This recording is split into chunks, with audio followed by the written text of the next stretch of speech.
string. It's like when you go away for Christmas or something, and someone takes a video in your family, and the first 20 minutes of the video is them going, "Is this thing recording? Does this work?" It's just like that. Hello, welcome. I didn't set up fucking thingo, but whatever, it doesn't matter. What does matter is that I would like to welcome you to Art of Rock, and I would like to acknowledge, as always, the most important thing, and that is I acknowledge the Tongva people as being the traditional landowners of Los Angeles. Thank you for surviving. This is Art of Rock. Every Saturday we are here, and then we hang out a bit afterwards. It's on Twitch. It's also on YouTube. More people are watching on YouTube. Interesting. Oh, my computer really hates me this morning. And I think something just crashed. No, we're still here. Hi, welcome. This is brought to you by ANGELSPIT'S Patreon. Many of them are here, and I am so grateful that you put up with my fucking tantrums like I had just before we went live. You keep me going, and I am actually going to try and keep you going. New album is called The Bastard Gods. That's on BANDCAMP. It's very offensive. I want to offend you. You need to get offended. It's okay to get offended. Get offended. It feels good. Get offended. And also, happy birthday, MTV TV. We're coming up on 3 years. So when we're done here, we're going to fling on over to MTV TV. We're going to raid over there because they're awesome and amazing. And if you've got a video, send it to them on that email address, and they will play your awesomeness. And also, they have a Patreon too. So go help them out, because it ain't cheap keeping a full-time 24-hour non-stop music streaming thing going. That's it. Here we are. I'm going to throw this to Rob. Rob has the most amazing questions, and we're going to fucking jump into that motherfucker. Go, Rob. There he isn't. Yeah, so my question for today is it's about the divide or the separation of task versus let's call it the art. I was talking to my son the other day, and I said, "Oh, I've got this project that I'm working on for a music video. I've got some cartoon art, some manga cartoon work that I want done, and I know that your girlfriend is super creative. She's really gifted at creating this cartoon artwork, and I want to take some of these characters that I'm photographing and convert them to caricatures or manga drawings." And he said, "That's awesome, Dad. But the way that she finds her art these days is that because she's doing it at school, everything that she does in her art is now a chore. And she doesn't like to do the work for anyone else because she feels like she's doing it for school and it becomes a mind-numbing chore. She only draws for herself now." And I was taken a step back by that because I thought, what in our culture has caused her to step away from sharing her gift willingly and openly? It's like the society has compressed her artistic talent and inhibited her from doing what she enjoys. And I thought, is that something that we experience today as artists? Is there a tipping point from societal norms or pressures that stop us from being an open, creative being that enjoys and is passionate about their creativity, because society wants to constrain that and limit us and control us? And my question is how, as artists, it doesn't matter what we do as an artist, how do we separate ourselves from our own creativity versus what maybe the pressures of society are forcing us to do, which means that our art is starting to feel like a chore? Over to the group. The floor is open. That's fucking great. Floor is open. What you got?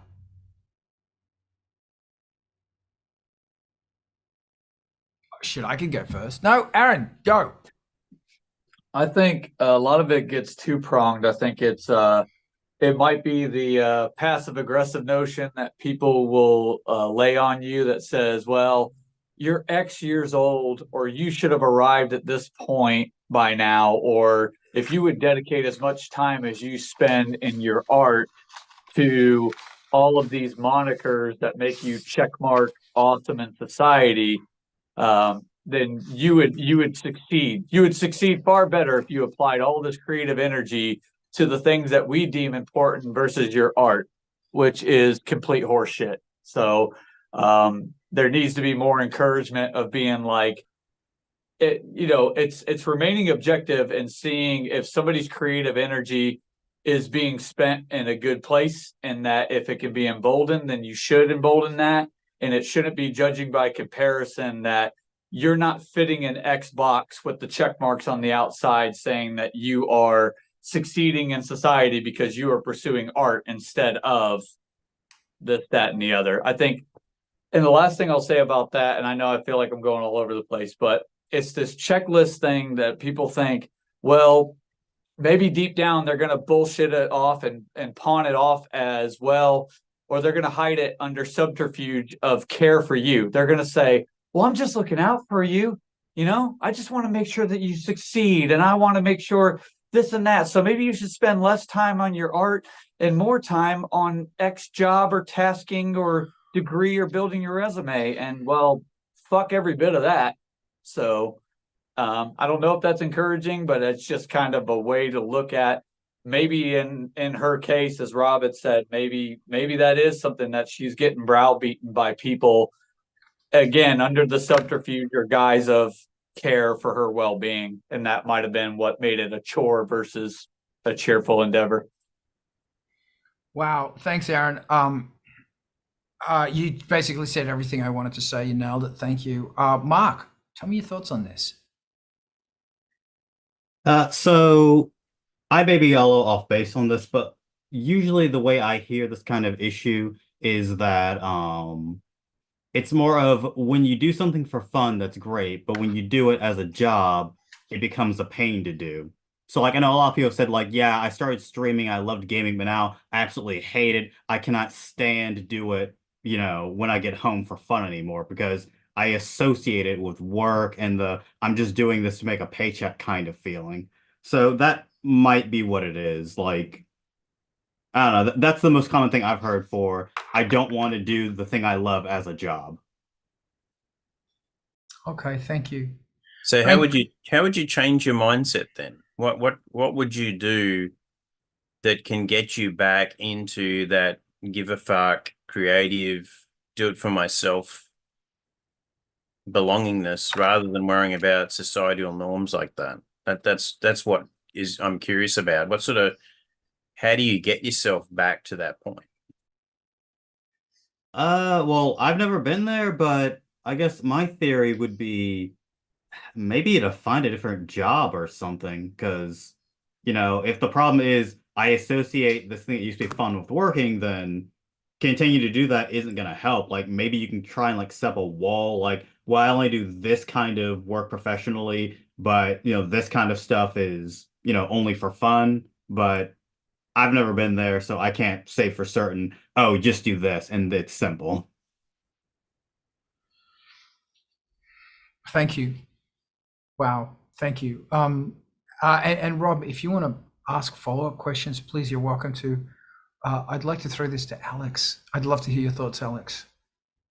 So I don't have much experience with that personally, but I've heard from many professional musicians that they have like one project, which is like their thing that makes the money, and they have the second project, which is like for their passion, which is usually a totally different genre.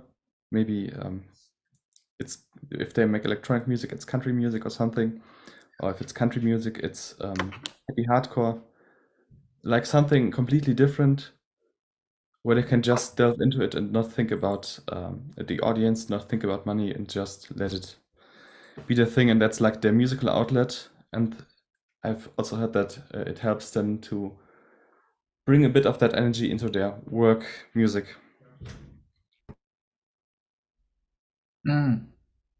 Thank you.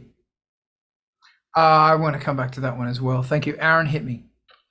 This will be more brief, but I would think about the notion of reminding yourself that just like you get really energetic to tell a family member, a friend, a coworker about something that you're doing, you know, like something just where you're just bursting at the seams, being like, oh my God, this is so cool, and I need to tell somebody about this. I would try to funnel that toward the approach of what you are delivering to your audience. And if you have a love for your project, you know, it's like it should feel like less of a chore if you're like, holy shit, this is an audience that identifies with what I'm doing, you know. And it's very similar to like a talent show or karaoke. Like, people want to see you succeed, people want to see what you're working on. So I wouldn't get so hung up on you know, whatever your mental hangups are. Just think about, I'm bursting at the brim. I have to express this to everybody. I have to get this out into the world. And it's no different than me telling a friend or a family member about something that I'm genuinely excited in. Brilliant, Aaron. Thank you, man. I think this is really helpful. I get the impression from most of you that it's people telling somebody what they should be doing because there's a general angst towards the arts rather than being in a productive role in society, perhaps. And so they don't value the role of an artist like they would for a lawyer or a doctor or something like that. And in some cases, maybe it's not society that's making it a chore and being negative and saying the wrong things. Maybe it's an internal dialogue. Maybe it's yourself that's putting it down, saying, I'm not making men's meat doing this, and I need a change of career in order to make this work. And maybe it's a long-term plan. Maybe it's 5 or 10-year plan where my objective is to work my ass off at a gas station, but the end state is that I have enough money to do my art as a home business. I don't know. What are people's thoughts on that? Because if it's the words that are making the difference to someone being stifled from being creative and having things become a chore, it might be internal words or other people's words, but what is the escape plan? How does the person break out of that routine? Brilliant. Thanks. Thank you so much. Ivan, I'd love to hear your thoughts. Hey, so yeah, we've all heard it. Do a job you love and you'll never work a day in your life.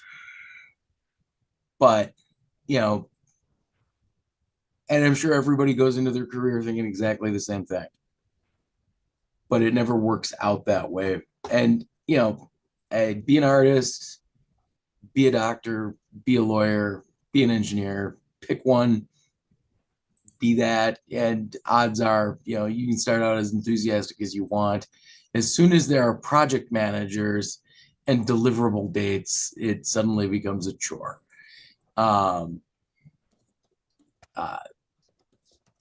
That's probably the thing where it, you know, it gets hard.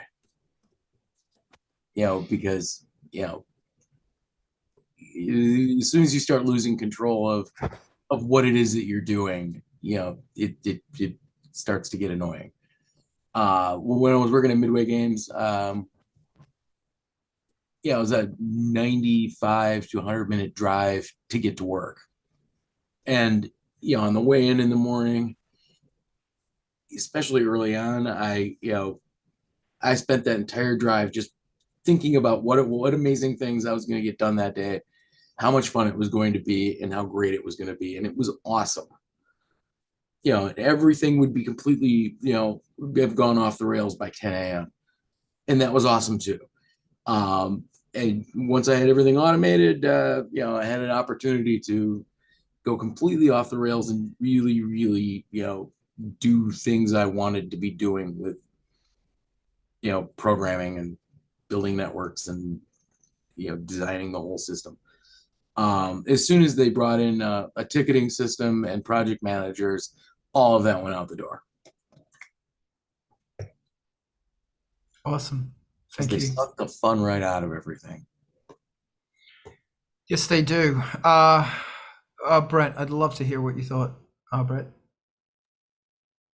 So I kind of did the same thing when I was young. As Rob was describing in his kingdom.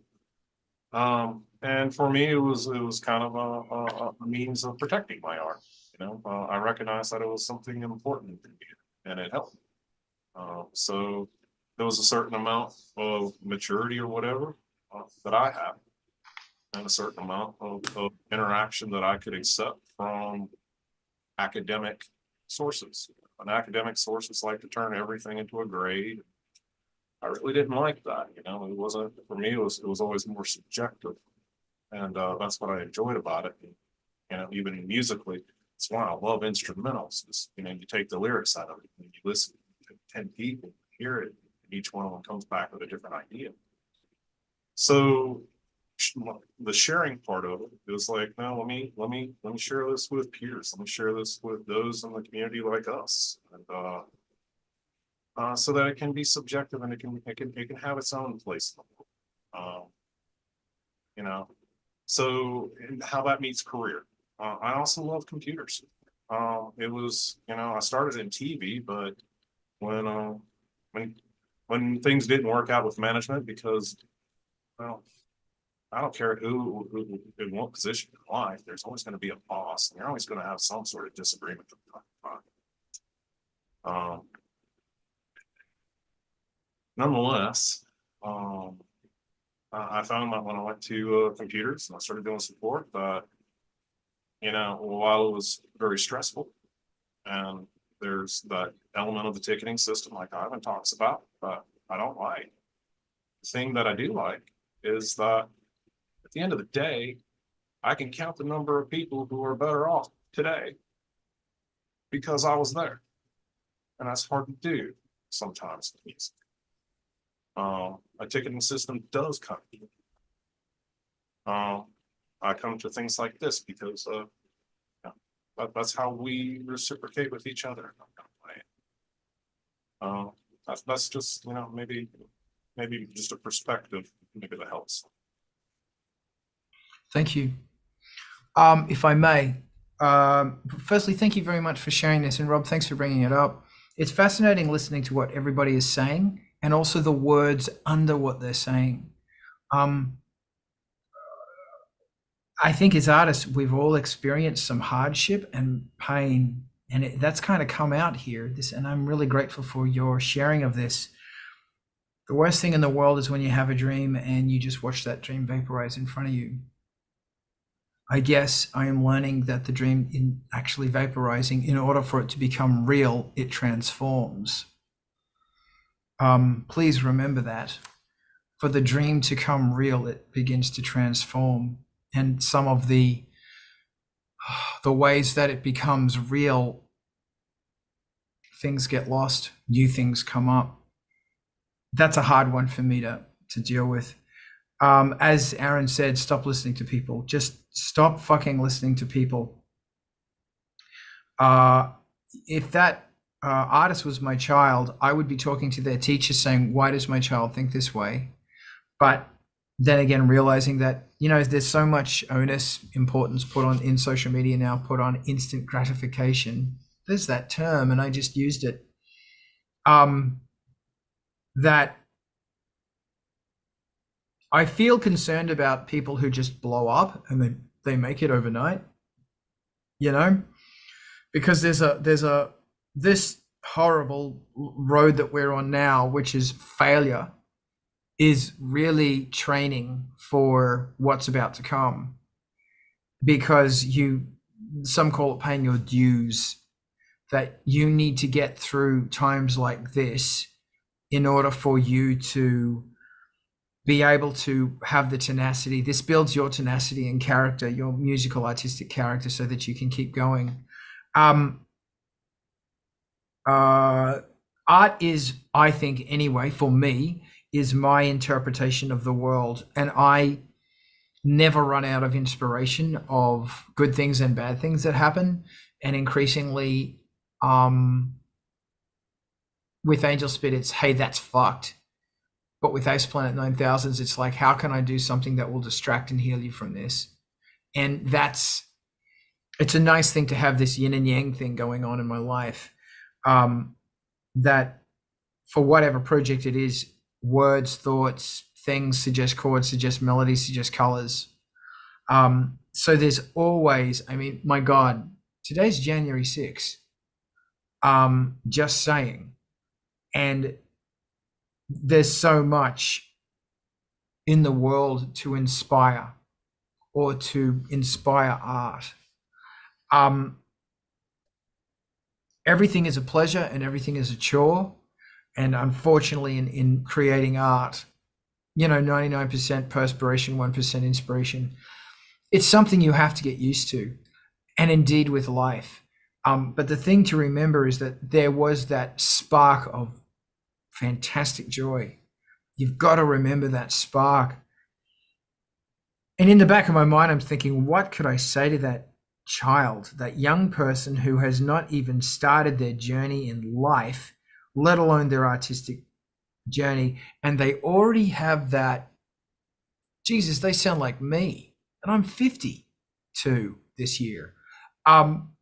They're already jaded. Anyway, I want to, whatever originally inspired it, you have to find it again.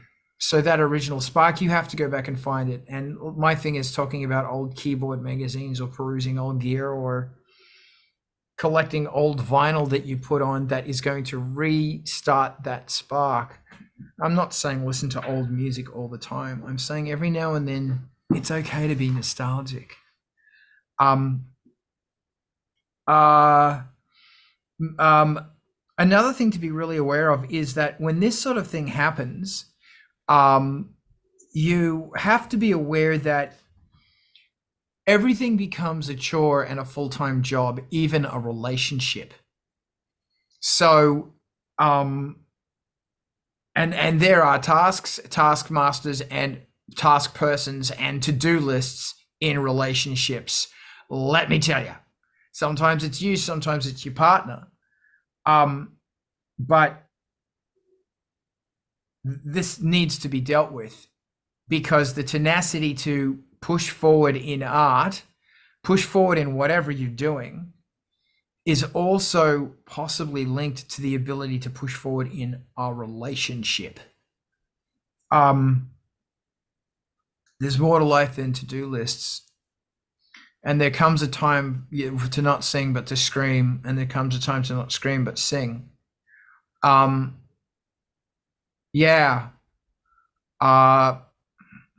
Get off the fucking internet.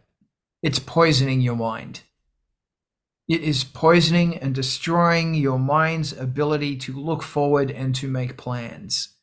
It is destroying your ability to be mastering an instrument, to learn everything.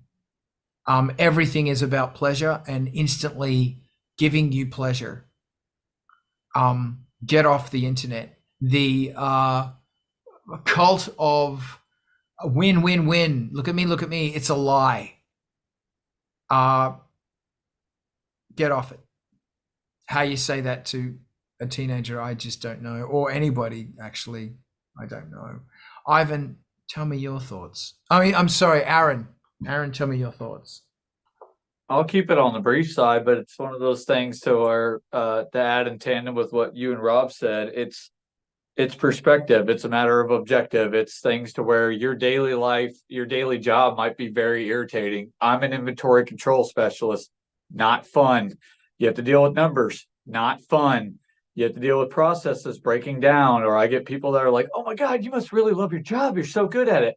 I don't love my job. I'm good at my job. Do not love my job. However, the whole thing about putting something on the universe and making it manifest, my second part of that phrase is always, but it affords better opportunities.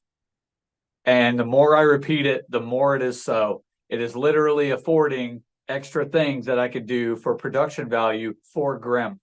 It's 4 things that I could put out, you know, and look forward to and have a fucking blast doing.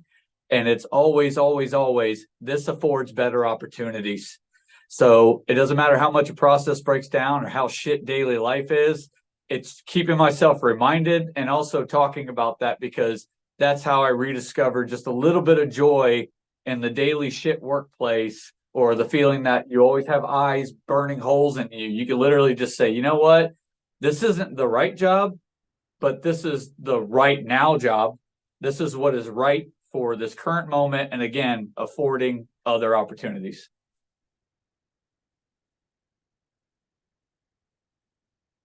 Yeah, if you're being muted, thank you so much. Rob, hit me. Yeah, it's actually, Aaron, it's very similar to what I was about to say, is that for myself, and to harp on what Carl was saying about his age, I can remember it was about 15 years ago, I was doing a remote work because it paid well, and it was starting to give me the shits, and my work environment was grinding on me. And I said to one of the senior guys, I said, look, all of this stuff's going on, and I don't know if I can continue anymore. And he said, simple lesson in life, Rob. You've got 2 buckets of stuff that you have to consider in the job: a bucket of money and a bucket of shit. And when that bucket of shit is heavier than the bucket of money, it's time to move on. And I thought, well, that's looking at reality very, it's looking at the work environment very realistically, and that's all about necessity. I'm only working to get money. And then I thought, well, you know what?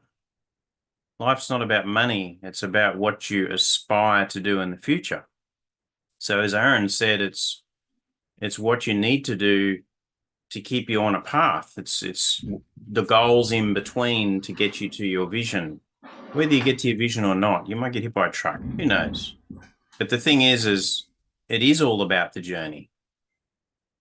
And I can't tell you what all the things I spent the money on or wasted the money on when I was doing the remote work, but I can tell you all of the experiences that I had, and that I had something to write about. That was the journey that was feeding my passion to be more artistic. And if your whole life, is a journey, and you're being fed more life experience by doing and experiencing, then you've got a bigger story to tell. And by the time you get to your 50s, you've got means, and you've got will, and you've got wisdom to apply to a greater work. And I think that greater work is still coming for me. I'm still working on it. And, there might be a world pressure for people to release music on a regular basis. For me, it's not the case. I'm doing my opus, and it's taking a long time. And the tasks that I'm learning myself to do is, in fact, the journey. The experiencing of the journey is what is more important for me than the end state. And if I do achieve that end state, yahoo, that's really cool. It's sharing a little bit of it with the community. But for me, it's all about the journey. And to me, the journey is what gives me that passion.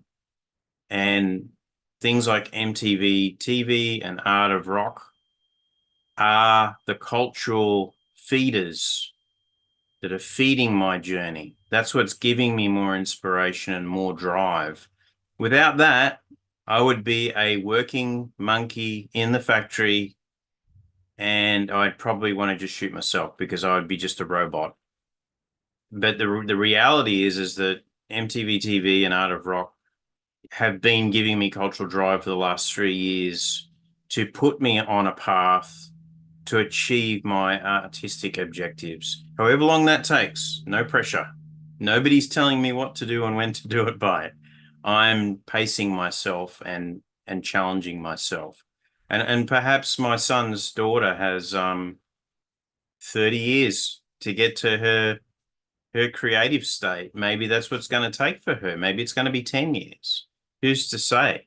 I just find it's disappointing that the necessity of life, the drudgery of the economy, forces us to work within the confines of the system, even with relationships. Same deal.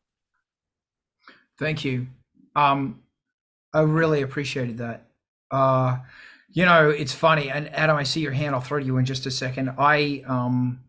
The older I get, the more I learn the skill of looking in the eye of somebody who is over 40 and seeing them 17, 24, and seeing that there's the spark of youth, the rebellious spark of youth is in there somewhere.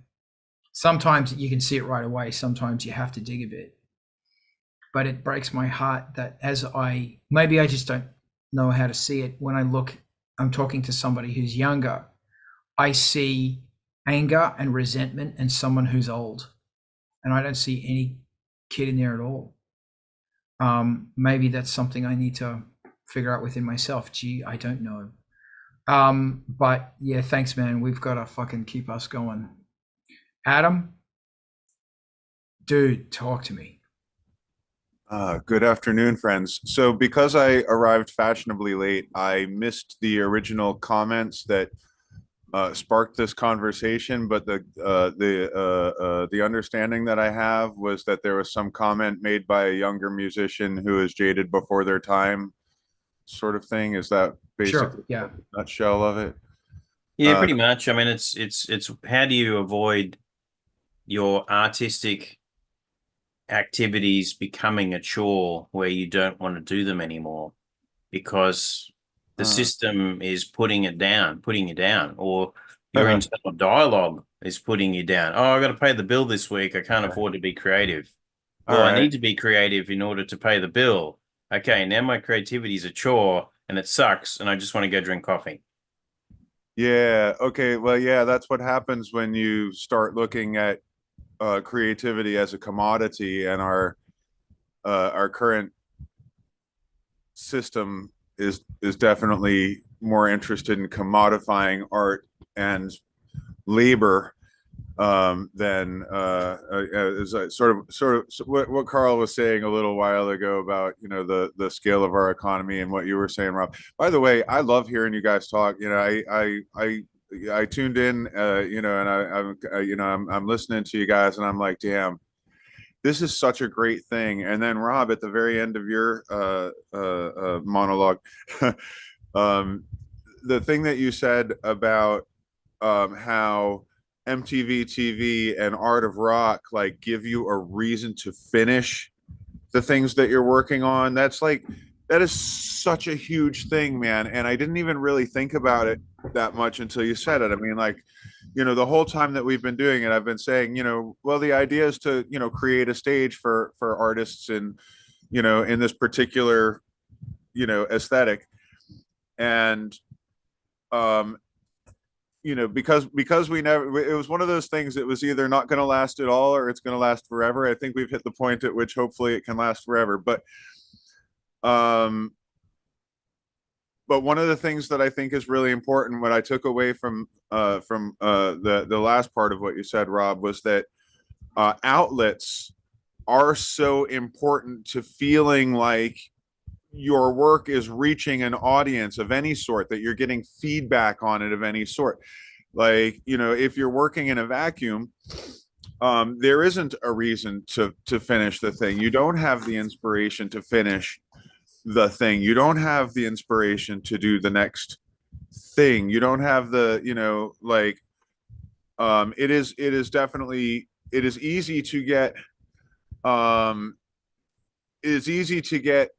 distracted by the distractions, as Carl was saying, you know, the opinion stuff, the, you know, internet stuff, whatever it is, you know, one common, I guess a common idiomatic phrase would basically be that any tool can be used for nefarious purposes. So it's really up to you how you use, you know, social media as a tool for your purposes. I have a couple of notes that I wanted to just throw out there, and then I'll be done. But it's all based on the stuff that y'all were saying, because I didn't even really know what the topic was. But here's a few things, and I do think that they end up being pertinent. So, mastering skills increases self-worth and confidence. So I'm not just talking about music. Like, you learn a musical instrument, or how to do something in your production suite, or how to operate a sequencer or whatever. Like, every time you do something like that, you just got a little bit better at what you do. And so it requires, this is one of the other things that's on here on my list here, is it requires effort for the dream to come true. And I'm not talking about paying your dues, because I think paying your dues is a myth. I think that when you have talent and you work on that talent, those are the dues that you have to pay. Like, the dues that you pay to your art is creating the art itself and sticking to it and finishing it. And yes, sometimes paying your dues fucking sucks, and sometimes it's amazing, because you get that sale that you never thought you'd get, or you get the comment that you never thought you'd get, or the notice that you never thought you'd get, and you just never know when it's going to fucking happen. But it's not, you can, what do they call it, a sunken cost fallacy. Right, where, like, you think because you've been pulling the arm on the slot machine for so long, it owes you a payout. It doesn't owe you shit. Neither does the rest of the world. Paying your dues is a myth. Working towards your creative objectives is the only way that you can actually achieve the dream. The only way that you can actually make anything that you envision a reality. You have to make it, and you have to learn the skills to be able to make it. That takes fucking time. It has taken all of us a long time, which is why this room is filled with old men talking about production stuff, because we have finally come to this place in our life where we are beginning to understand it, and we can communicate with each other about that understanding and help each other understand it further. New technologies are new inspirations. We are using this as a new inspiration. MTV TV is a new technology that is creating inspirations. New forms of technology have always inspired new forms of music. The synthesizer brought us new wave. The sampler brought us hip hop. We have bedroom production now. We are able to do things that used to cost thousands and thousands and thousands of dollars for pennies on the dollar comparatively now. Digital distribution, all of these things, these are new technologies. We have no idea as a society how this is going to work out, but I think that it's plain to see that, how to say this, money is a means to an end, right? We need money to be able to create the things that we need supplies, we need technology, we need all of these things, and we need money. And sometimes that means taking shit jobs. If we want to compare shitty jobs, the worst job I ever had in my whole thing was paying for broadcasting classes at a community college while working in an adult bookstore, which meant cleaning the glory holes of the booths, the video booths, at the end of my shift as a teenager. I've done moving work. I've done all kinds of cleaning fucking toilets. Who cares what the job is? And I never really thought, it's like, I'm just going to do a good job at what I do. And the reason I'm going to do a good job at what I do is because I'm making the money that I need to do the fucking thing that I want to do, until I can make that thing make money. And sometimes we're lucky and we're able to take jobs that are spans, so that we can have, it's like, maybe you get a job as a graphic designer because you love photography and painting or something, right? Like, because you're able to translate these skills into something that can be commodified. Maybe it's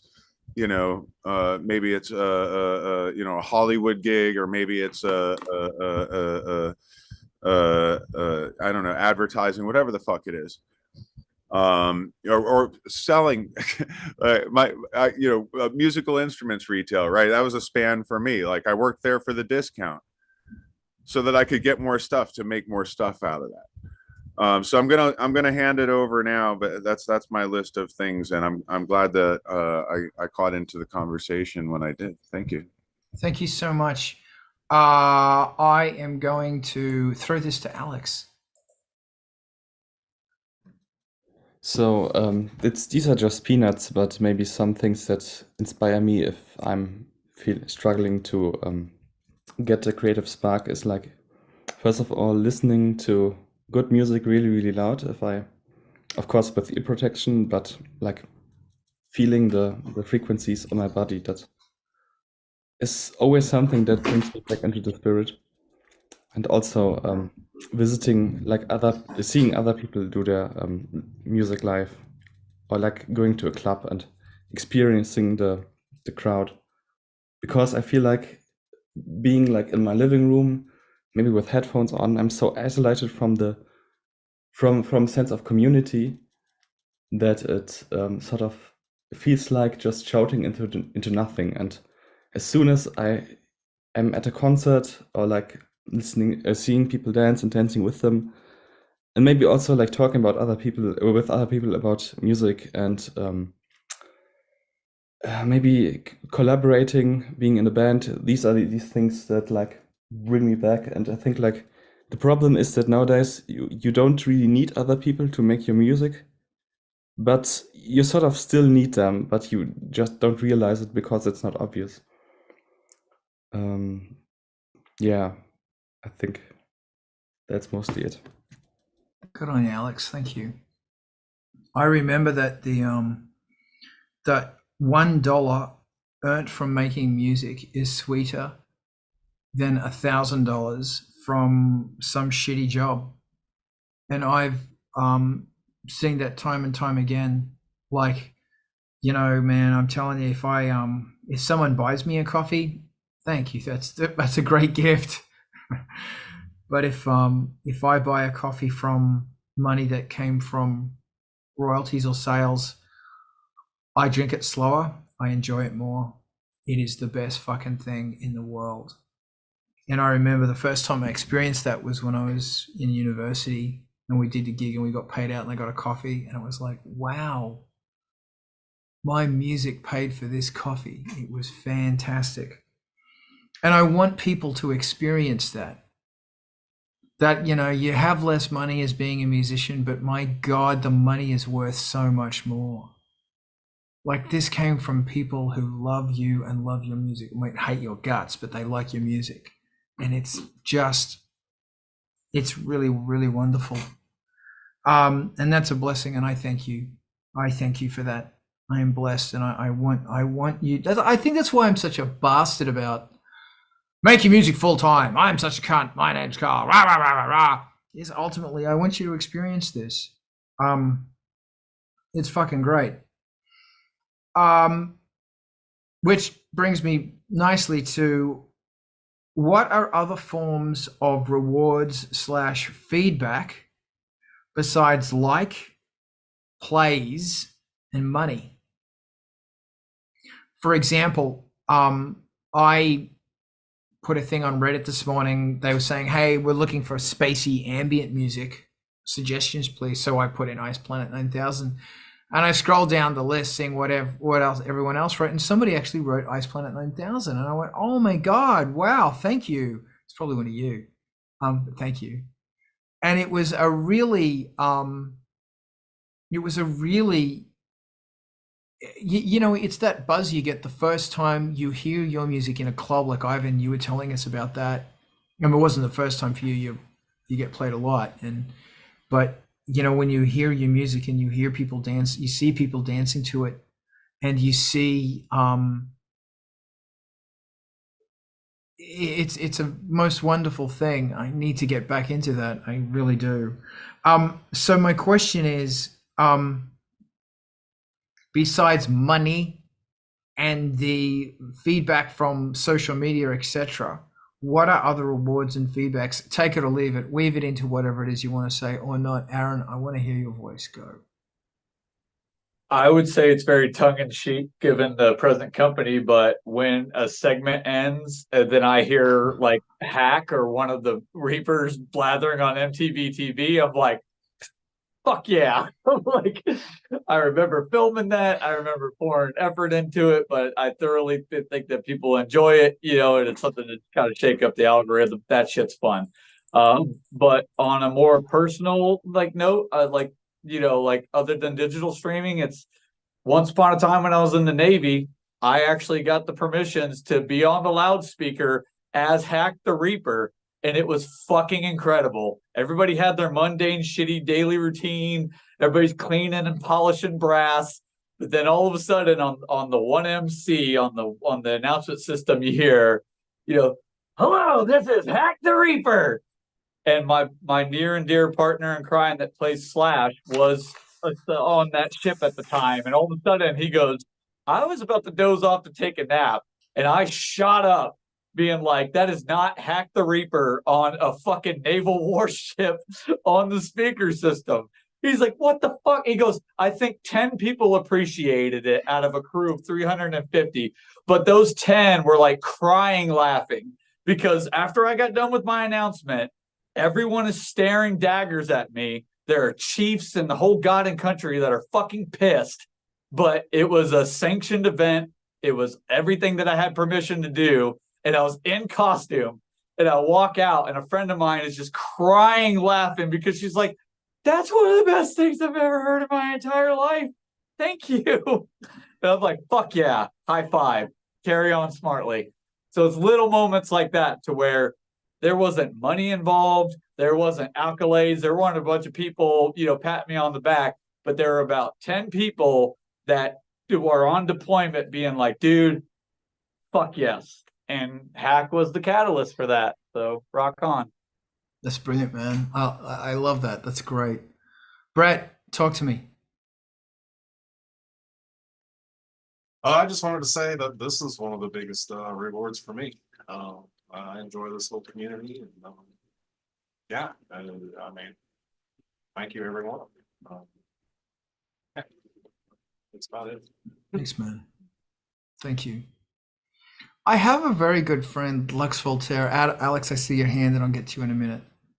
And Lux and I have had this conversation we've known each other for like over 50 years now. And we've had this conversation about he just wants to do music as therapy and whatever happens, happens. And my argument is his music is amazing and more people need to hear this shit.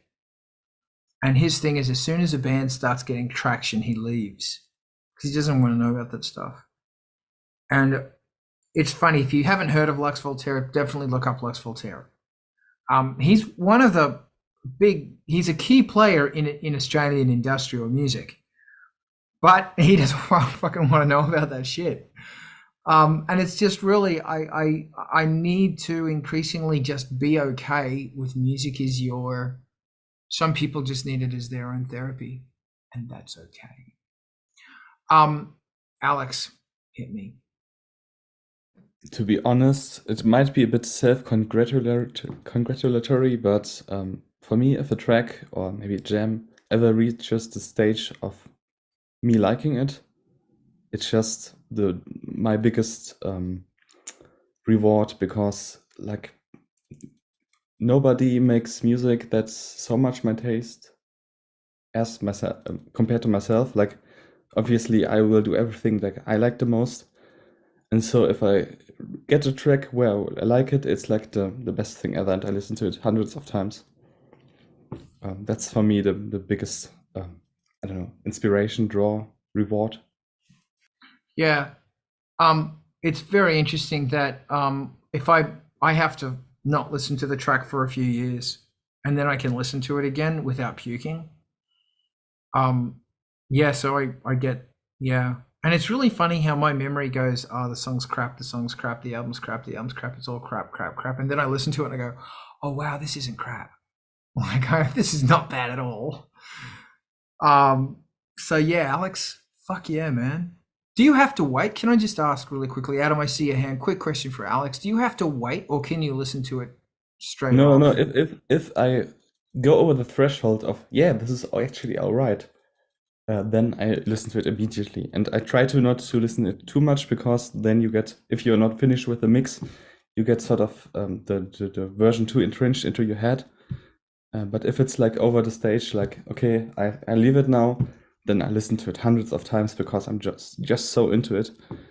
Because as I said, like, it's the most fitting to my tastes music ever created, because it's just my taste that's driving it. Brilliant. Brilliant. Thank you. Ivan, hit me. Okay. I am a bastard with a really good day job. So, you know, take everything I say with a grain of super weird salt. There is, I think, where it really like where things become awesome is just finding out that like the music is making connections with people and they're listening at all, you know, like at all is good. You know, it's amazing to, you know, to go to the club and see people dancing to it and they don't even know that I'm the one that wrote it. That's even better. That totally meshes with my sense of humor. Because that's kind of great in and of itself. Also, you know, Adam, Carl, you gotta know that like your presence here has been amazingly helpful. You know, gone from doing nothing to actually having releases, which is kind of pretty fucking amazing.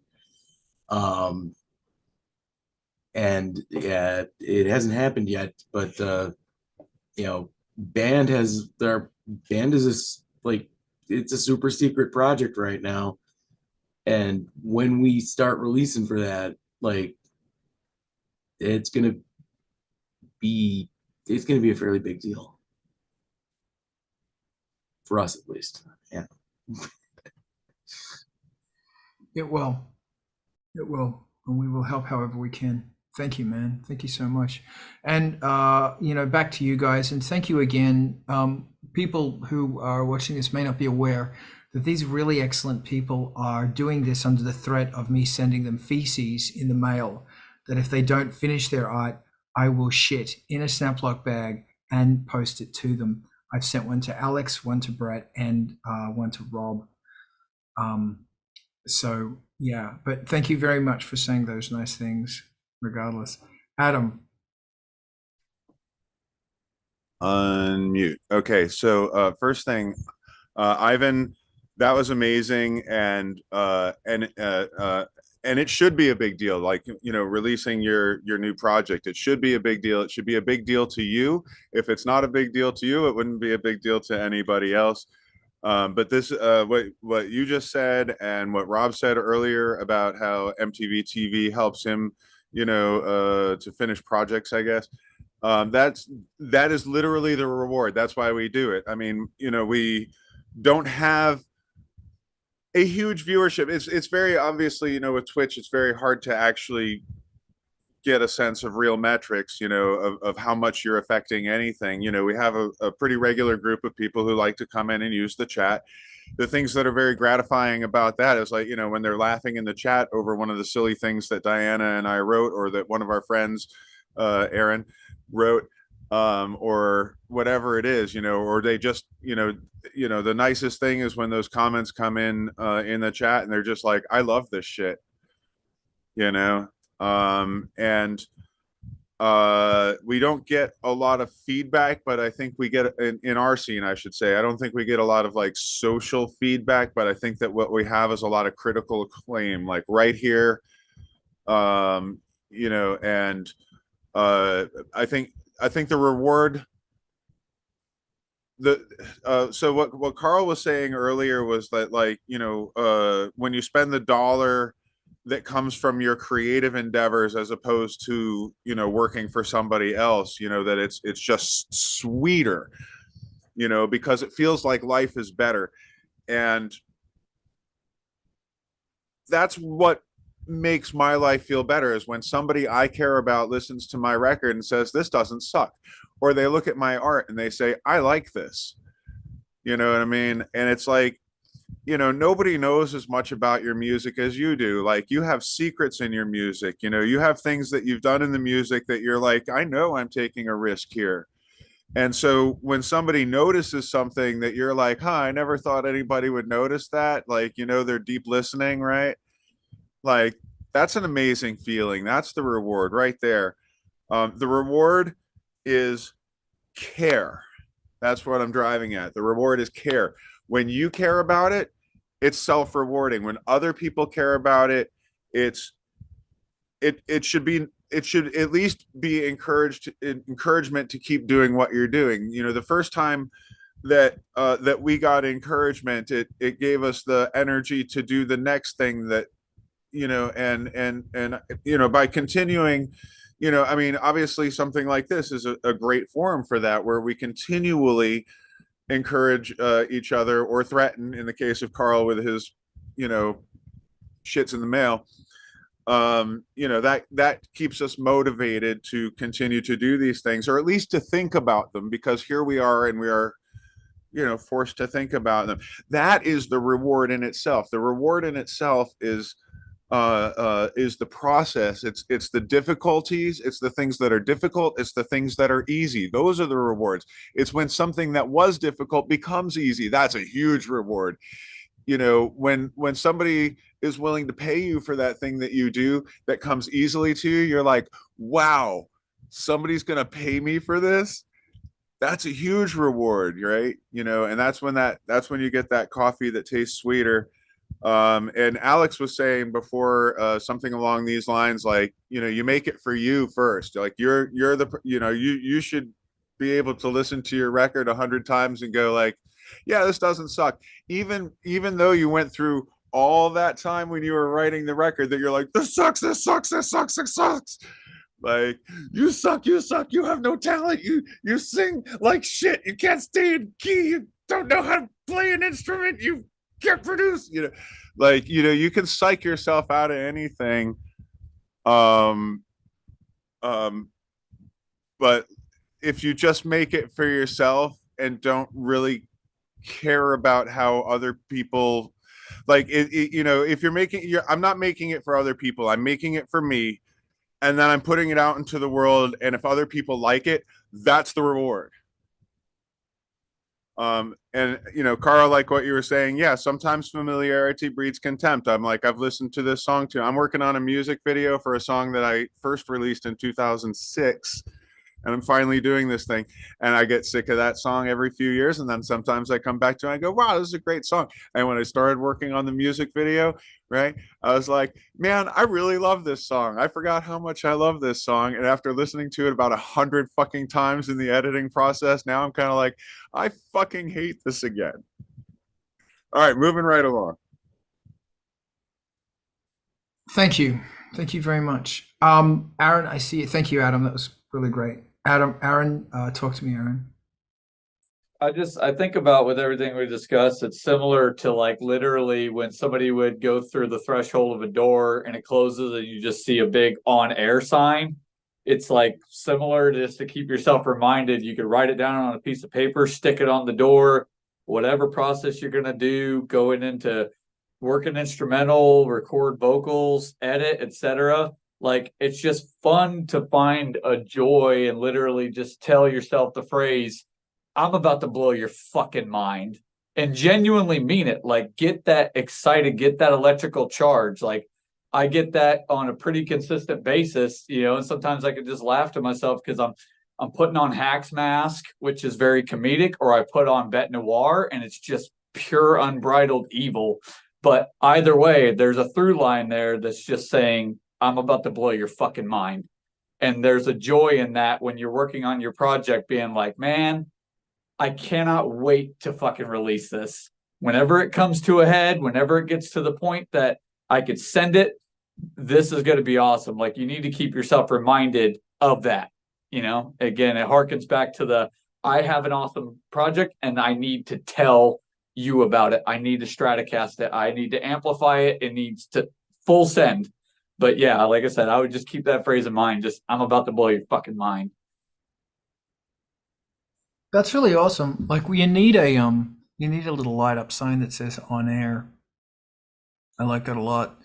Diana, welcome. Talk to me.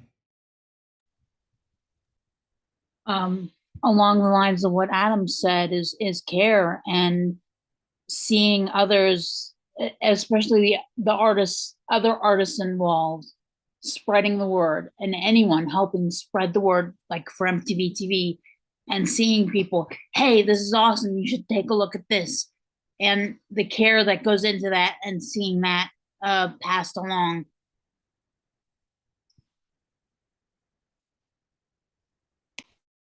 Yeah, it's really healing doing stuff for other people. And you know, if you don't do stuff for a lot of stuff for other people, maybe you should, because it is healing. It's very healing. And again, Adam and Diana, thank you. Rezi, I want to hear your amazing voice. I have a little handful of direct and literal answers to your question about other things that besides thumbs ups. When you've put enough stuff out that you start hearing cover versions back, it's only happened a couple of times, but boy, is that cool. Also bootleg remixes and mashups and reinterpretations and stuff when your things proliferate sort of with somebody else's artistic impression stamped upon it. That's pretty amazing. Showing up on piracy sites also, whether it's torrents or, Russian private trackers, you never know what kind of joy that can bring, and consternation at the same time. And then lastly, one of the ones that I've noticed is collectible items on the secondary market, like eBay and stuff, of your stuff, like either limited edition releases or these weird like photos that you might not have known were taken, where the value is actually going up over the years and shows somebody's personal actual investment and esteem in the community. That's great. Thank you. I see no hands. I could just go on a rant, or I could wait for someone to talk. Thank you very much for all of this. It's really good, really positive. Yeah, it's interesting, the one about streaming, about pirate sites. I remember seeing one of my releases on a pirate site, and I was kind of very pissed. But then I saw how many downloads it had, and I figured out, and I thought, oh, that's awesome. And I thought, wow, if I had $1 for every one of them, I could buy a house. But it was nice to know that those people were listening to my music. Not a lot. Okay, do we want to talk about anything else? I'm open to suggestions. Grim was asking about sound fixing. Aaron, do you want to ask that question about making a room not sound like poo? Yeah, essentially, I mean, there might be a 500 million fucking YouTube videos about that, but who wants to go down that rabbit hole and hit all the clocks on the way down and potentially get one of them stabbing you in the eye? No. So I just thought about, if anybody had some quick and dirty advice or maybe not so dirty, advice on how to help sound treat a room. If you don't have the means to get a full blown sound booth, with a closable door or whatever else, it's tips and tricks, whether it's PVC pipe and moving blankets or I mean, you're not going to be able to make it as mint as you would like, or if you have access to a sound studio, then fucking absolutely seek that out in your local community, et cetera, et cetera. But I think that the central point here is DIY, denoising and trying to sound treat a space. Thank you. Thank you so much. Hey, wow, look at my hands first. I will start. 1, make sure the microphone is close to your face. The further away the microphone is from your face, the more the room is going to pick up. It might be cheating, but there's a whole bunch of really cheap and inexpensive, like personal noise capsules you can get now. They're great. The quietest environment you have in your house is your wardrobe. It's full of clothes and it's a little box. Stick a microphone in there. Do a recording. It will be dead as dead as dead. Hanging sheets. I've never had to hang sheets because just close placement of microphone and stuff. But that's it. And my only other piece of advice is turn off the heater, turn off the fans, and turn off the air conditioning, because the hum that gets in there is way worse than any acoustical issues you're going to have. Put the microphone near your face. Razzie, I'd love to hear what you think. Aaron, I would like to know a specific case that you're talking about improving, because the whole room and for everything necessarily would cause conflicts.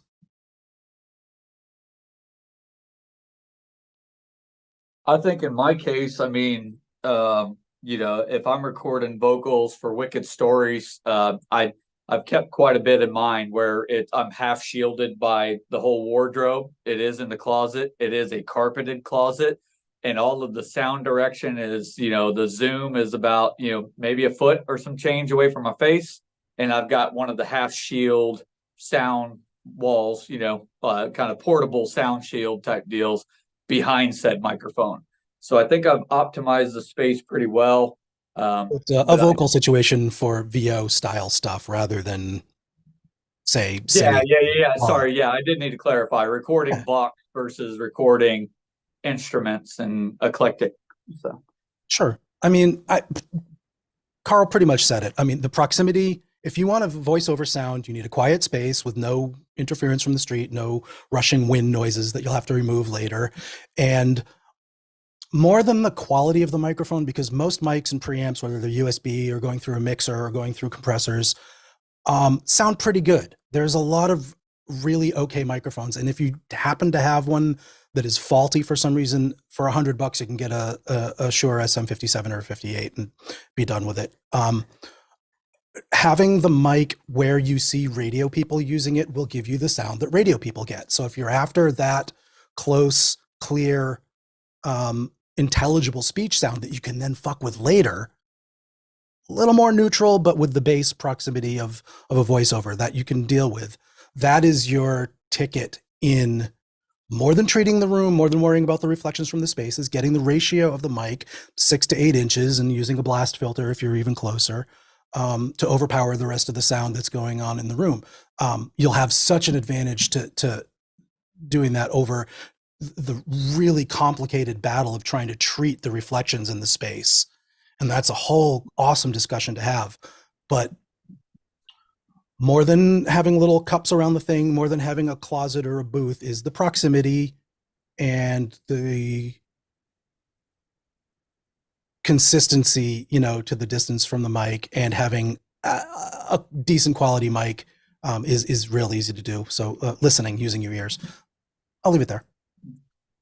yeah, it's definitely, I just thought of something, you know, to help ruminate on, you know, if people hadn't thought about it, or if you get lost in the sauce as a musician and you're sitting there thinking, why doesn't something seem right? Like, why is this process hell? Like we talked about previously about, is this becoming more of a chore than it is a cheerful endeavor? Then, you know, maybe it might be some root causes of the vocals were a little bit funky, or, you know, whatever else, but just something to consider.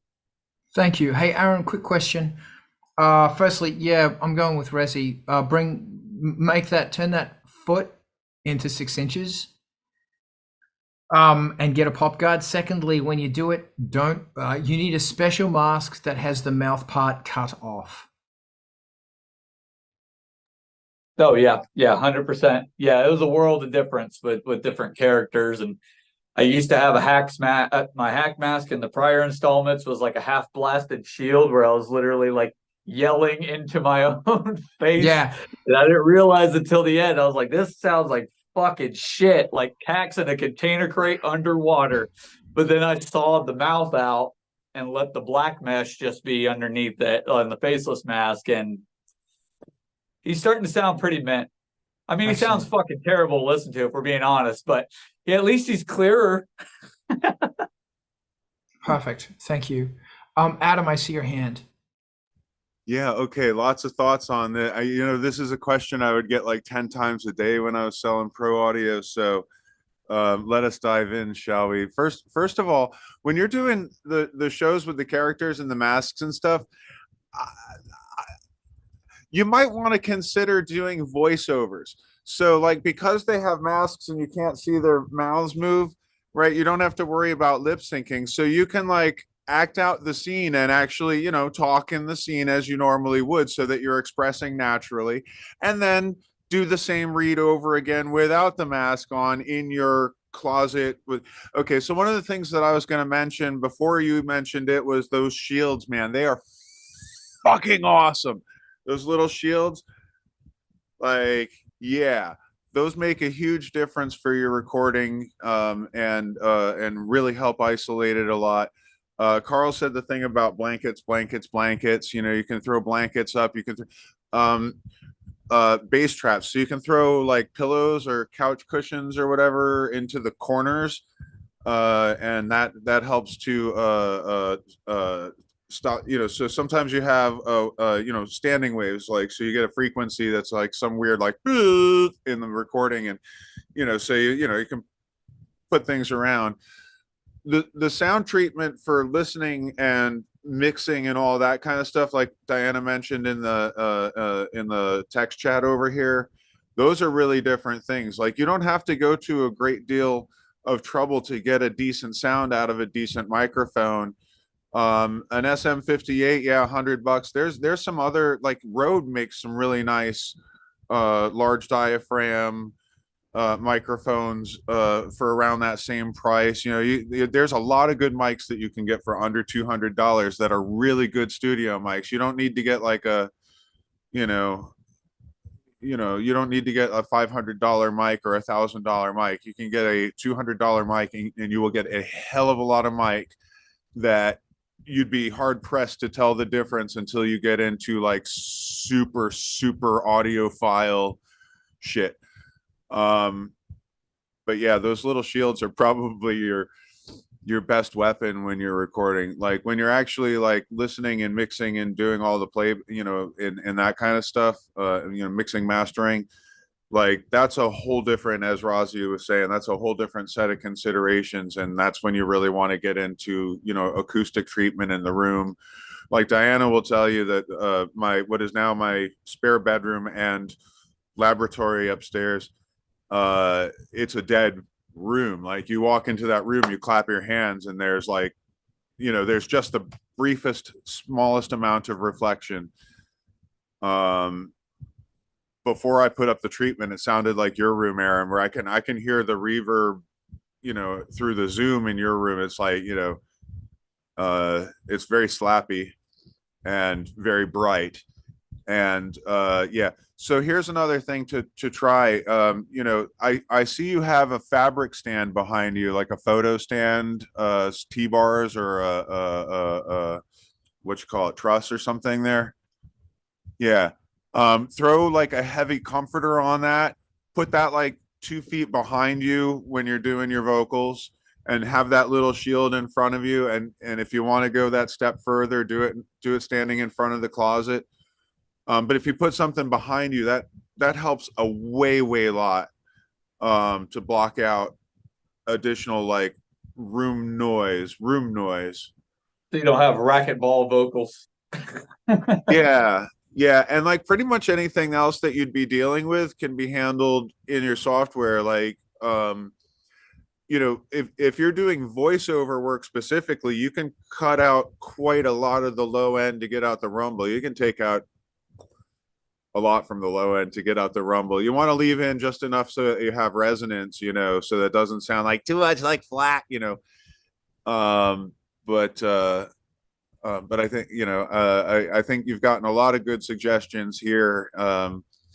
Diana, I don't want to get quite that far into room treatments unless other people want to talk about that kind of stuff. But, you know, basically what that boils down to anyway is good quality acoustic foam, using the different types for different placements. So some places you want egg foam, sometimes you want the blocky stuff for the low end on the bottoms, you know.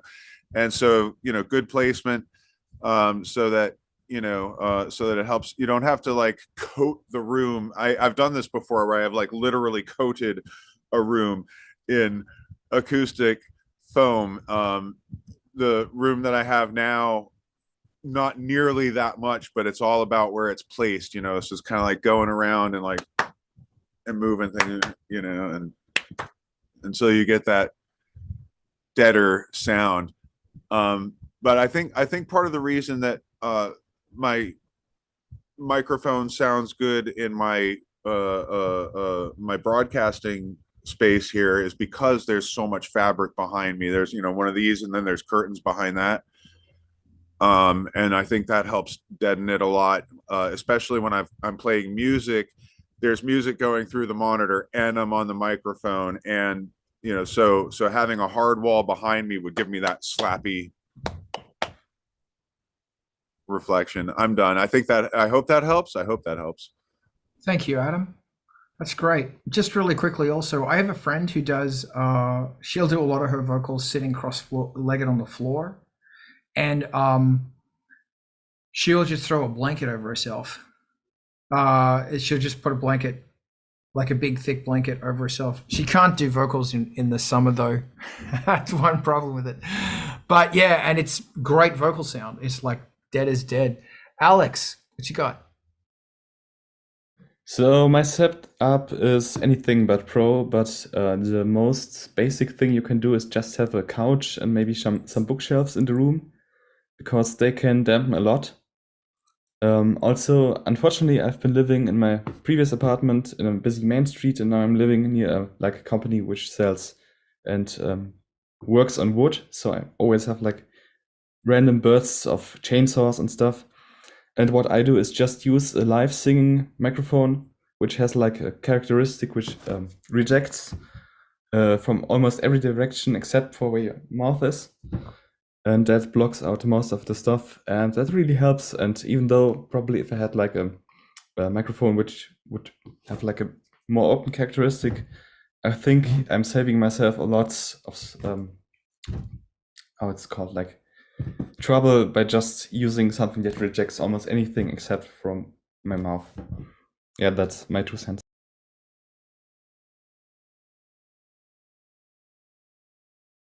Sorry about that. Thank you, Alex. Ivan, tell me thoughts. I can't understate the value of a good old-fashioned moving blanket. I mean, there's a whole lot of problems that thing can solve by just making a trip to Home Depot, and they're cheap. Heavy emphasis on cheap. Now, for not cheap, you know, as we all know, I'm building studio up on 3rd floor, and you know, when you find yourself spending $1,000 a crack on green glue, you know you're either making a very big mistake or doing exactly the right thing. As you know, 3rd floor, you know, can be wildly different from the rest of the house. The rest of the house, these are you know, real plaster walls. And the thing with the reflections off of real plaster versus drywall is drywall sounds thud off of that, but plaster walls sounds ping off of that, and you can really hear the difference. You know, especially when we go into one of these rooms that is currently, like, if we empty a room out to do a project in it, you go in there and the echoes in that room are just, they kind of they're almost grating, but like, you know, the room sounds well made because of how well it's pinging. It's the old house nerd thing. But up on 3, it's gonna be all, you know, 3/4 inch drywall sitting on you know, studs that have been green glued. You know, very likely a 1/8 inch drywall, you know, sheet, you know, layer over that's green glued between, and then the bottom 4 feet of wall that's getting decorated with anaglypto wallpaper, which is a really heavy 3-dimensional wallpaper that you paint. The result is like it's not gonna be sound friendly. And then you know, and then of course, like, bass traps in the corners. That space has a lot of corners though, so we'll see how we do with that. And then like the walls, the windows will be covered with blackout curtains, because you know, blackout curtains are heavy and sound deadening on their own. And I'm seriously thinking of putting an extra curtain rod in front of those, in front and above those, so that I can hang a moving more moving blankets, for doing vocals that way. And then like even the floor is not bamboo, cork. So, like even the floor without carpeting will be pretty dead. Thank you so much. God, wow. I love it. Rob, blow my mind with drugs. Okay, drugs are bad. Okay. Just a couple of little things, and this may not be applicable to you, Aaron, but signal to noise ratio is really important. So best thing to do is have a level meter and use the level meter that's associated with what you're recording with, and that also should be what you're using as a monitor. So with the level meter, you should be able to turn the gain up and see what the ambient noise level is, and try to go isolate what that ambient noise source is. To Carl's point, there might be a hum or a buzz that you take for granted every single day, but it's there and everyone can hear it except for you. So use your level meter and your gain to find where that noise floor is, and make sure you have your levels set to have that noise nice and low, or non like negligible, if you like. Turn your amplification down or your gain down. And then watch your amplification as well, because there are things that you can do if your gain is too high that will annoy the crap out of you. I'll give you some simple examples. If you don't have a cork floor and you move your foot, that vibration can get conducted through your microphone stand and into the microphone. And then there'll be this little tiny vibration noise that is almost imperceptible until you play it back and turn it up and go, what was that? Okay. So having some cushioning between the microphone stand and the floor is important, especially if you're active and you jump around a lot and you want to really make a performance out of it. Then you need to worry about conducted vibration, and amplification or gain is your friend. You can bring those levels down to get rid of a lot of that noise. Directionality, Alex was talking about microphone cutting out. So don't use an omnidirectional, because that's going to collect a lot of reflections in the room. Use a directional microphone.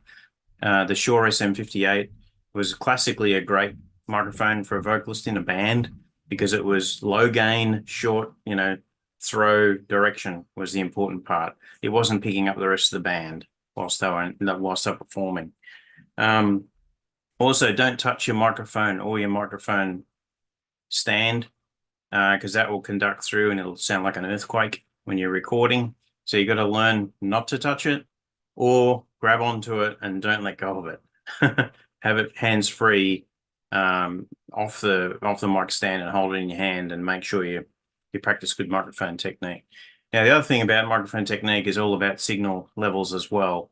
And that is, it's typically this far away from the microphone, unless you're death metal. But most importantly, monitor your own levels. So if you've got a really loud part, typical, practice is to divert your voice away from the microphone a little bit. So when you're yelling out a loud kind of section of the song, you don't want to peak out your microphone and distort it necessarily. So you'll move your voice slightly off axis to the microphone, and that will reduce the pressure from you increasing your sound level from your voice. So that's good microphone technique as well. I don't think you'll have that problem necessarily if you've got your mask on. I really like Adam's idea of just doing a two-take recording. So you've got the video and an audio recording separately, and that gives you a lot more latitude to kind of get the vocal levels correct. But the challenge with voice is a lot more difficult than vocals for a band as well, because voice acting can have very low lows and very loud louds, and that range, dynamic range, needs to be compressed. So think about getting compression in the loop and try to normalize your levels. Once you get your gain in signal to noise levels correct, try going through compressor and make sure you manage your levels so they're always similar listening level, regardless of whether you're screaming or whispering. That's always pleasant for the listener as well. That's all from me. No drugs today, Carl. Thanks, Rob. I will also add, don't wear jingly jewelry. Even if you've got rings, they can clip together when you're reading. Earrings are terrible because it's a little clicky sound. Necklaces, all that stuff, lose it. And put a high pass filter at maybe 80. There you go. Yeah, wear that one. High pass filter at maybe 80 cycles. So you're going to get rid of all of those thumpy thumps. Mark on the floor, like spike it with tape where you stand.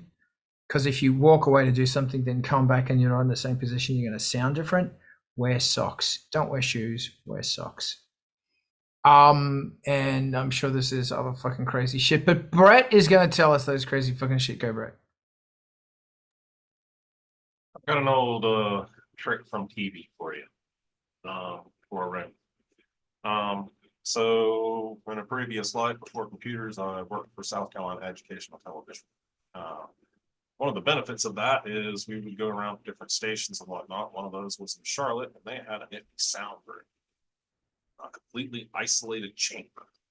This thing was dead air, like you could hear your heartbeat.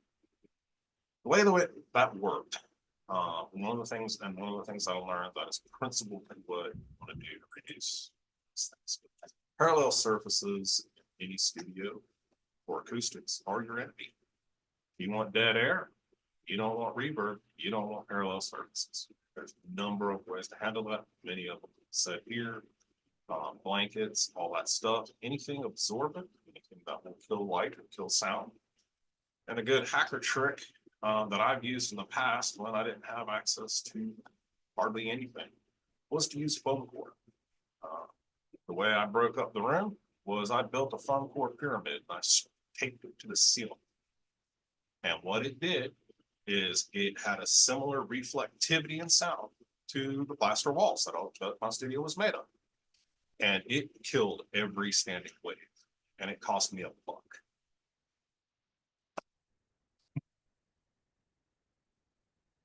That's awesome, Brett. Thank you. Alex, hit me with knowledge. So I just remembered that something I sometimes do is to just do a sine sweep out of my speakers and hunt for things that rattle or resonate too much. Then I try to dampen them. Like if it's like a metal object on the table, I put a piece of cloth under it, or maybe I try to tape it down or tape something to it, like something like that. I think it helps a bit, even though probably my listening situation isn't ideal regardless. But yeah, I just use a filter of my analog synthesizer, but you also can use certain files that do that, and also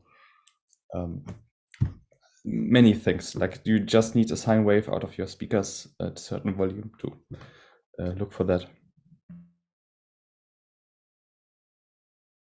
Thank you excessively. Thank you. Okay, Razzie, hit me with amazing knowledge.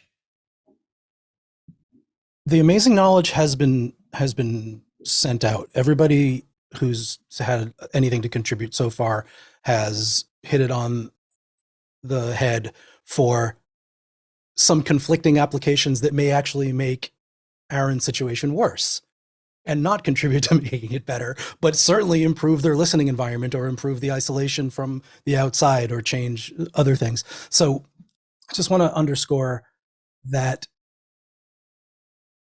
changing one thing and listening is kind of going to get you some mileage. I mean, it's really difficult, but if you define your goals as to what you're actually trying to do, eliminate room reverb, increase clarity through, the mask, make it sound more like the radio. If you have a goal to actually try to get toward, and you change one thing at a time and hear how that affects it and really listen, make a comparison, keep an archive of the differences and label them with the differences and changes that you made and make your assessment. It's a path toward making progress rather than just changing stuff, because doing those tone sweeps is great, but if you don't know exactly what you're trying to reduce is in a standing wave or how to reduce it, you're going to throw some bass traps in the corner that don't affect 200 hertz at all, and maybe you didn't even have a problem down at 40 in your voiceover recording that doesn't have any frequencies at 40. It's just concentrate on what you're actually trying to do. Anybody else who's got a situation that they're trying to improve about an audio recording, think about what you're trying to solve, because if it's just getting a great performance onto tape, Carl sitting in the middle of the room cross-legged with the mic pretty close, with or without that blanket, is going to get you that recording if you're inspired and you're relatively far away from the walls and no truck drives by. There's so much to really concentrate on and keep track of. But if you really focus on what your specific needs are, your specific goals to improve, at least you'll be on the path. Yes. As a plane goes overhead, I was actually doing a recording for a friend, actually for the Ice Planet 9000 Kickstarter, and it was interesting that my mate Brent, sent his recording in, and there was the sound of a fan in it, and they didn't hear the fan because they're so used to hearing the fan. But when they played it back, there was a fan there, and what's interesting is that the way the microphone picked that fan up was different to how the ear heard it, which happens a lot with microphones. Luckily, I have SoundForge sound noise reducer thing, and it's great. It saved my life. And the other good thing is that, if there's too much noise, mask it. And one of my favorite stories about this is they shot a movie called The Cube, and they thought it was perfect because they had this super cheap warehouse area where they built this set. But unfortunately, a few times a day, a massive freight train would go past and it would get clearly on the audio. So all they did is every time the freight train went past, they actually recorded the freight train and then put it in on purpose. And that became, if you're familiar with the movie, the sound of the cube moving. That's a freight train going past during the actual recording of the movie. A very similar noise reduction function is available on Edison if you use FL Studio. Thank you very much, Brett. I have freight trucks across the street here, yes. And I have fucking police helicopter gunships going over all the time. It's really good fun when the Ewoks are celebrating. Does anybody else have anything they want to bring up? We're kind of getting close to time, and it's been great. Sorry I'm low energy. I haven't had a lot of coffee today, and I'm going to drink a fuckload of coffee in a moment. Enough coffee to kill a horse, but my question is always, why do people want to kill horses with coffee? Why? Like, what? Ice Planet 9000's Kickstarter hopefully comes out next week. So we'll see. It's really fun. We're very happy with that one. Unless there's anybody wanting to bring up something really amazing, I will say that once again, thank you for joining me here.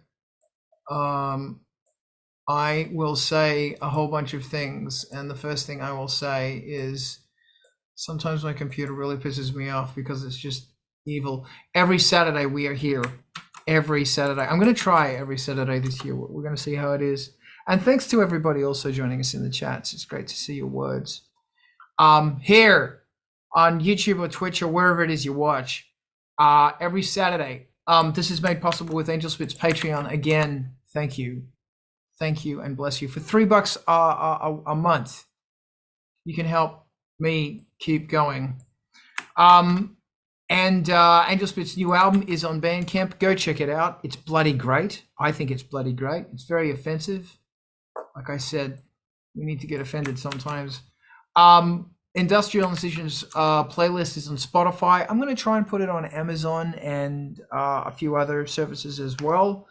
But it's on Spotify. Go have a listen. It's bloody good. And there's a whole bunch of new industrial music on there from many of these people. And there's a whole bunch of old classic industrial stuff. But right now, we are going to raid on over to MTV TV. Remember, if you've got a video, just email them and they will play it. I actually spent my video to you this week, Diana. And we're all gonna stay back here because we're doing something super important for MTV TV. And remember, MTV TV is free. Mass, good to see you. And it's bloody awesome. And they're coming up to 3 years being online. Just think 3 years ago, we were in a pandemic. Wow, that was dark. Let's raid MTV TV. I'll see you next week. And we just raid, turn your mics on, bye. And stuff like that. And what we're going to do while we're raiding is we're going to stay back here and we're going to be recording little shout outs to MTV TV. Something else I wanted to say is that if you want to get played, if you want to increase the chances of you getting played, do a call sign for a podcast or something. It will greatly increase your chances of them playing you. Greatly. Do you like the way I say greatly? Have we rated yet? Excellent. To all of my friends at Twitch, I say good night. I mean, not Twitch. And Instagram crashed. Bless Instagram for crashing. Yeah, so that's what we're going to do.